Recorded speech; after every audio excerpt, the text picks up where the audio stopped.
Right, let's unpack this.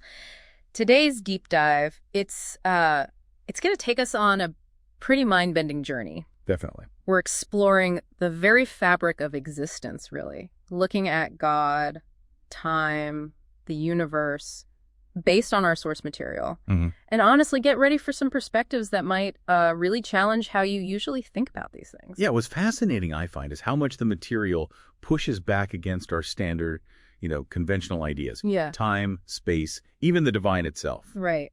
So our mission really is to explore this pretty profound view of God's relationship with his creation. And what that relationship means for the completion of everything. Exactly. That whole concept of completion, it might look quite different than you expect based on this. So diving right in, our sources talk about a God who didn't just step outside of time, but actually created it. Yes, created it, and therefore isn't bound by it, not in the way we are. So not moving linearly past to future. No, the idea presented is simultaneous existence, past, present, future. Yeah. All perceived at once by God. Wow. That's, almost impossible for our minds to really grasp, isn't it? It completely stretches our imagination and raises a big question for you listening. If God is always present, everywhere, every when, past, future, what does that actually imply about our own day-to-day linear experience? How do we reconcile that? Well, the material suggests that while God sustains every moment, every place, he also sort of treats time-space as if it doesn't exist. As if it doesn't exist, what does that mean? It's described as infinitely small from God's perspective, like maybe even smaller than an atom. Smaller than an atom. That's quite the image. Does the source material give us any, analogies to help bridge that gap between our view and the divine one? It paints a picture, yeah. Think of maybe a single pixel on a huge, constantly shifting digital screen. Okay. That pixel's part of the picture, it matters. But to the artist creating the whole canvas, it's just one tiny element in something vast they manage effortlessly. So God sustains every pixel, every moment. Right. But sees the whole canvas of time-space as this single manageable thing, something he can instantly create or even extinguish, countless versions potentially. So time and space sound completely dependent on God, almost ephemeral. That's the strong implication, yes. Dependent and ephemeral from that divine standpoint. Which makes it even more striking then. If time is so insignificant, relatively speaking, why do the sources say God chose to enter it, to step into time-space? Ah, yes. That's where it gets really deep. The material talks about the second God, which in this context seems to mean the creator aspect of God, the one who interacts directly with creation. Okay, the creator God. And this creator God decides to become a creature, to actually enter the created order. Become a creature? That's not just a visit then. No, not at all. It's framed as this incredibly profound strategic decision, like deliberately letting go of ownership of time-space. Relinquishing ownership. Yeah, only to then inherit it back as a creature. It's quite a concept. A paradox, almost. Relinquish ownership, inherit it back. What's the underlying meaning there?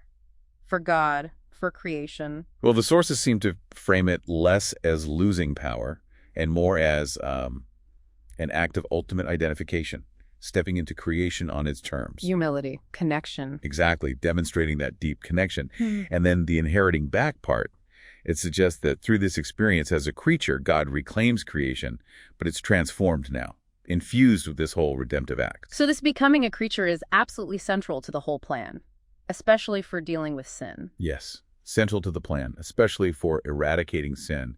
And you mentioned the cross earlier. It's pinpointed here. The cross is explicitly mentioned as the key moment. Explicitly. It's presented as the pivotal event. The proof, really. Proof of God's love, sure, but also his justice and the truth of the commandments. And it's the mechanism. It's described as the primary mechanism, yeah. How sin gets removed from time-space, how free will gets perfected. Perfected free will. And you said even time-space itself is affected. Right. Even time-space gets brought into God's love through this act. The idea seems to be that time-space, being so, insignificant on its own to God, couldn't directly enter that love. But it could through the sacrifice within it.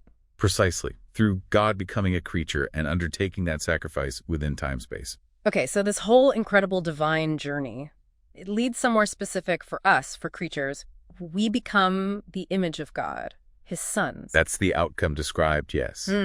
But what does that actually mean, practically speaking? What's this perfected image look like? Well, according to these sources, the image of God is essentially a creature whose free will is perfected. Meaning they choose freely from their deepest self to love God and love their neighbor, and to keep the commandments as an expression of that love. Okay.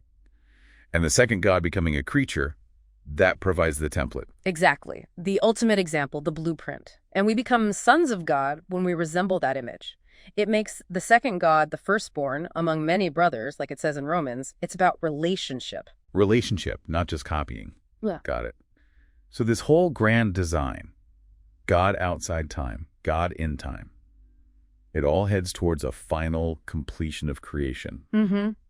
A full completion. How's that final stage look in the sources? It involves a few stages, apparently. There's talk of the Great Atonement, then a 1,000-year kingdom. Which might not be literal years. Often interpreted more as a period of deep spiritual restoration and divine rule, yeah.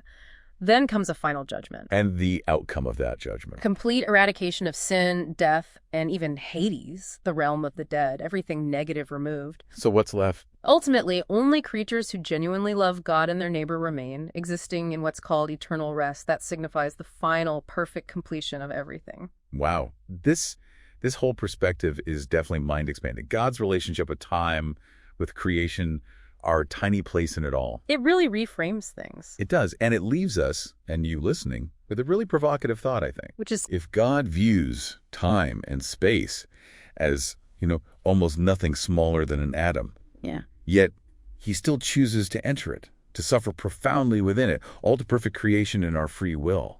yeah. What does that tell you about the immense, maybe immeasurable value he places on that perfected free will, on that freely given love? That's a powerful question to sit with. What will you do with that understanding? Yeah.